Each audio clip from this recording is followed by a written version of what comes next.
Hi friends, CCSTECH പുതിയൊരു വീഡിയോയിലേക്ക് സ്വാഗതം. ഇന്ന് നിങ്ങൾക്ക് പരിചയപ്പെടുത്താൻ പോകുന്നത് wireshark സോഫ്റ്റ്വെയർ എങ്ങനെ Ubuntu 22.04 വേർഷൻ ഇൻസ്റ്റാൾ ചെയ്യാം എന്നുള്ളതാണ്. സോ wireshark എന്തിനാണ് യൂസ് ചെയ്യുന്നത് വെച്ചാൽ നെറ്റ്വർക്ക് ക്യാപ്ചറിങ്ങിനാണ് യൂസ് ചെയ്യുന്നത്. ഇത് നെറ്റ്വർക്ക് അഡ്മിനിസ്ട്രേറ്റേഴ്സും എത്തിക്കൽ ഹാക്കേഴ്സ്, മോസ്റ്റ്ലി ബ്ലാക്ക് ഹാറ്റ് ഹാക്കേഴ്സൊക്കെയാണ് ഇത് യൂസ് ചെയ്യുന്നത്. നമ്മുടെ നെറ്റ്വർക്കിൽ വരുന്ന ട്രാഫിക്കിനെ ക്യാപ്ചർ ചെയ്യാനാണ് ഇത് യൂസ് ചെയ്യുന്നത്. സോ അപ്പോൾ നമുക്ക് വീട്ടിലേക്ക് കിടക്കാം. അതിനായി അതിൽ നിന്ന് നമ്മൾ ടെർമിനൽ ഓപ്പൺ ചെയ്യേണ്ടതായിട്ടുണ്ട്. സോ ടെർമിനൽ ഓപ്പൺ ചെയ്തതിന് ശേഷം ഞാനിവിടെ കമാൻഡ്സ് ഓരോ കോപ്പി ചെയ്ത് വെച്ചിട്ടുണ്ട്.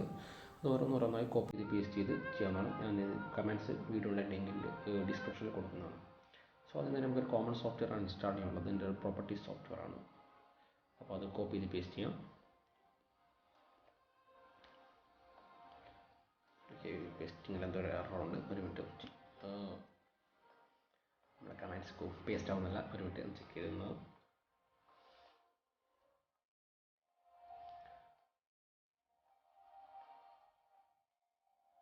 ഓക്കെ,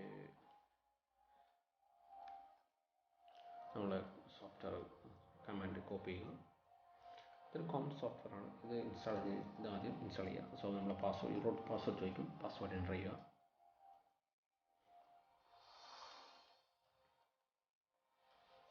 അതിനുശേഷം പിന്നെ റെപ്പോസിറ്ററി ഇൻസ്റ്റാൾ ചെയ്യേണ്ടതായിട്ടുണ്ട്, wiresharkന് വേണ്ടിയുള്ള.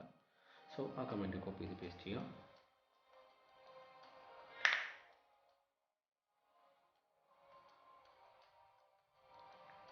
നമ്മൾ റെപ്പോസിറ്ററി എൻ്റർ കൊടുക്കുക. അപ്പോൾ എൻ്റർ ചെയ്ത് കഴിഞ്ഞാൽ ഇൻസ്റ്റാൾ ആവും.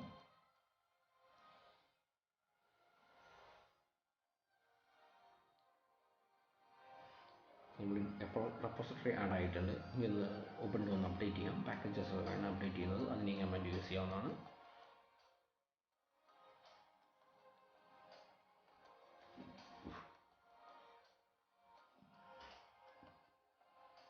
ഇനി നമ്മുടെ wireshark ഇൻസ്റ്റാൾ ചെയ്യുന്ന കമാൻഡാണ്.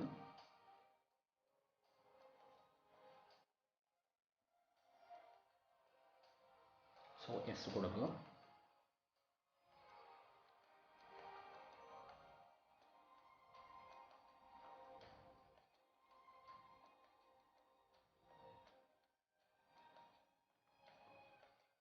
ഇത് ചോദിക്കുന്നത് നമ്മളുടെ മൾട്ടിപ്പിൾ യൂസേഴ്സ് ഉണ്ടെങ്കിൽ സൂപ്പർ അഡ്മിൻ അല്ലാത്ത യൂസേഴ്സിന് ഈ പാക്കേജ് ക്യാപ്ചർ ചെയ്യുന്ന സോഫ്റ്റ്വെയറിന് പെർമിഷൻ അലോ ചെയ്യണോ വേണ്ടോ എന്നാണ് ചോദിച്ചുകൊണ്ടിരിക്കുന്നത്. സോ ഞാൻ ഒറ്റ യൂസറെ യൂസ് ചെയ്യുന്നുള്ളൂ. അതുകൊണ്ട് ഞാൻ നോ ആണ് സെലക്ട് ചെയ്യുന്നത്. നിങ്ങൾക്ക് മൾട്ടിപ്പിൾ യൂസേഴ്സ് ഉണ്ടെങ്കിൽ അവർക്കും ഇത് അലോ ചെയ്യണമെങ്കിൽ യെസ് കൊടുക്കാം, അല്ലെങ്കിൽ നോ കൊടുത്ത് കണ്ടിന്യൂ ചെയ്യാം.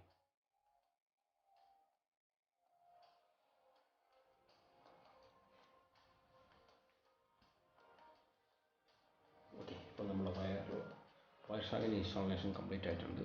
നമുക്ക് ഇനി വേർഷൻ ഒന്ന് ചെക്ക് ചെയ്യാം.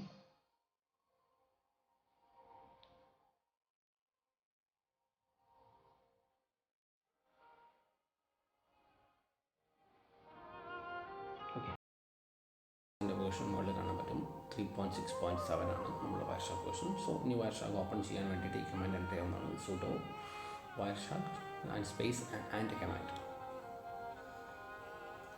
ആൻഡ് സിമ്പിൾ അടിക്കുമ്പോൾ നമ്മളെ wireshark ഓപ്പൺ ആയി വരും. ഓക്കെ, ഇപ്പോൾ wireshark നമ്മൾ ഓപ്പൺ ആയി വന്നിട്ടുണ്ട്. സോ ഞാൻ യൂസ് ചെയ്യുന്നത് ലാൻ വഴിയാണ് യൂസ് ചെയ്യുന്നത്, ഇൻ്റർനെറ്റ്. സോ ഇപ്പോൾ എൻ്റെ ലാൻ ID എന്ന് പറഞ്ഞാൽ ENO1 ആണ് എൻ്റെ ഇൻ്റർഫേസ് നെയിം. ഞാൻ സെലക്ട് ചെയ്തു. ഓക്കെ, ഇപ്പോൾ നെറ്റ്വർക്ക് ക്യാപ്ചർ ചെയ്യാൻ തുടങ്ങി. ഇതാണ് നമ്മളുടെ എൻ്റെ റൗട്ടറിൽ കൂടെ പോകുന്ന ട്രാഫിക്കിനെ കുറിച്ചാണ് ഇവിടെ കാണിച്ചിട്ടുള്ളത്. അത് സോഴ്സ് അഡ്രസ്സ് എന്ന് പറയുന്നത് നമ്മളുടെ ലാൻ അഡ്രസ്സും ഡെസ്റ്റിനേഷൻ അഡ്രസ്സ് എന്ന് പറയുന്നത് നമ്മളുടെ സെർവർ നമ്മൾ കണക്ട് ചെയ്യാൻ ഉപയോഗിച്ച, അതായത് കണക്ട് ചെയ്ത സെർവറിൻ്റെ IP അഡ്രസ്. ഇപ്പോൾ ഗൂഗിളാണെങ്കിൽ ഗൂഗിളിൻ്റെ IP അഡ്രസ്സ് ആയിരിക്കും ഇവിടെ കാണിക്കുക. സോ തൊട്ടപ്പുറത്തെ പ്രോട്ടോക്കോൾ കാണിക്കുന്നത് നമ്മൾ ഏത് പ്രോട്ടോക്കോൾ വഴിയാണ് കണക്ട് ചെയ്യാൻ ശ്രമിച്ചത്. UDP, TCP, ARP, TCP, അങ്ങനെ ഒരുപാട് പ്രോട്ടോക്കോളുകളുണ്ട്. അതാണ് അവിടെ കാണിക്കുന്നത്. മറ്റേത് എൻ്റെ ലെങ്ത്താണ്, ഇൻഫോ ലെങ്ത്. അപ്പോൾ ഞാൻ ഒന്നുകൂടെ ക്യാപ്ചർ ശ്രമിക്കുകയാണ്. അപ്പോൾ അത് തൊട്ട് സേവ് കൊടുക്കുക. നിങ്ങൾക്ക് സേവ് ചെയ്യണമെങ്കിൽ സേവ് ചെയ്യാം. ഓക്കെ, അപ്പോൾ അത് ടൈമിംഗ് ആണ് കാണിക്കുന്നത്, സോഴ്സ് അഡ്രസ്സുമാണ് കാണിച്ചുകൊണ്ടിരിക്കുന്നത് ഇവിടെ. ഓക്കെ, അപ്പോൾ ഇതാണ് wireshark നല്ല കാര്യത്തിനും ഉപയോഗിക്കാം, ചീത്ത കാര്യത്തിനും ഉപയോഗിക്കുന്നവരുണ്ട്.